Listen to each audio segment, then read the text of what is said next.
In the previous video, we looked into how to go through the combat tutorial. Now we will jump into the main game. Until now, we are not actually in the main game. We are in sort of a subspace used to explain the basic features of the game. Now though, we are fully inside the game's universe and we can interact with the thousands of players that are flying around. Now let's pause for a second before we continue. I want to give you a brief overview of what we are seeing now, the user interface. Some of the icons you do recognize them already, while some are new. Let's start with the recognizable icons. At the bottom right, you will see 3 icons that we have already encountered in the tutorial. These are basically your active abilities. On the far right, you will see turrets, those that we used to shoot our enemies in the previous video. Next is your propulsion module. This module makes your ship move faster while consuming your capacitor continuously. And finally, your shield module, which recharges your shield while consuming your capacitor continuously. In the middle, you will see a slightly oval-shaped thing that represents your ship's overall health on the left side, which has a white grayish shade. Your energy capacitor on the right side, which has a yellowish shade, and your ship's speed at the bottom, which is bluish.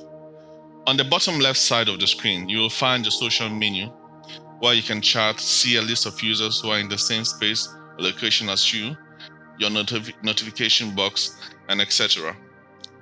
On the top left side, you will see your character's portrait with the location you are in by the side, the region, solar system, etc. Right at the bottom of that, you will see your cargo capacitor. That's shown in percentage.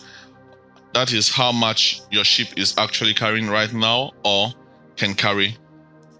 And your ship fitting menu that you can use to fit your ships or to check the fitting settings that you have of your ship.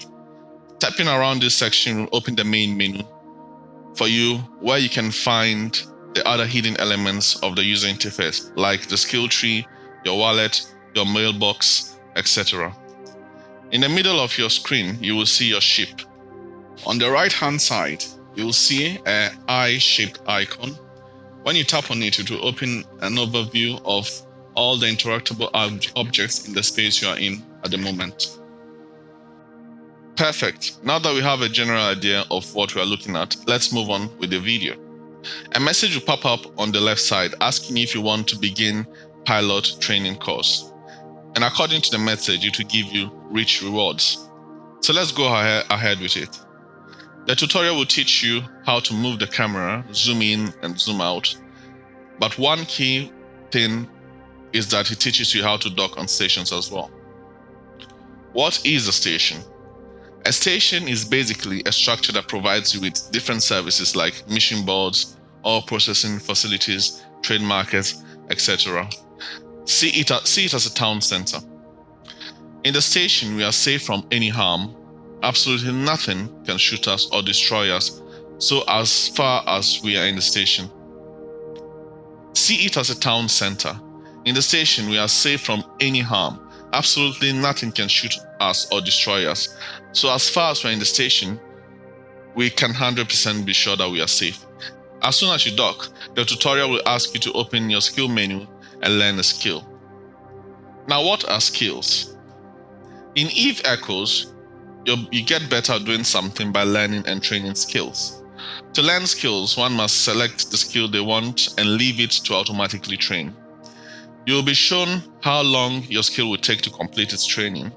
It can take anything from a few minutes or hours to a few days or even weeks, based on the difficulty of the skill. Skills comes in levels. So for example, you can have level 1 frigate command, and to get to level 2, you have to make sure you train your frigate command level 1 skill for the required amount of time. Then from level 2, you do the same thing, then you move on to level 3 and so on and so forth. Fortunately, one can queue their skills and say come back the next day to add more skills. You can queue a maximum of 24 hours worth of skill, but the last skill can exceed the 24-hour limit. So a good strategy is to queue the longest skill last. Another concept I would like to talk about is tech level. Your tech level too can be upgraded when you accumulate enough skill points. Your tech level also determines what ships you can train for and eventually pilot. So it is very important you tap on the level up button when your tech level has accumulated enough skill points. So that's it for the video. Thanks for watching. This video is presented to you by EveEchoes.wiki, a platform managed by the games community where you can find guides and in-depth information regarding every aspect of the game. If you have any questions, feel free to ask in the comment section below. If you want to speak to me directly, you can also find me on the Discord channel. I will try to be there in the voice chat as much as possible so we can talk one-to-one. I will also be streaming on Facebook and Twitch, so you can ask me questions there as well. See you in the next video and have a great day.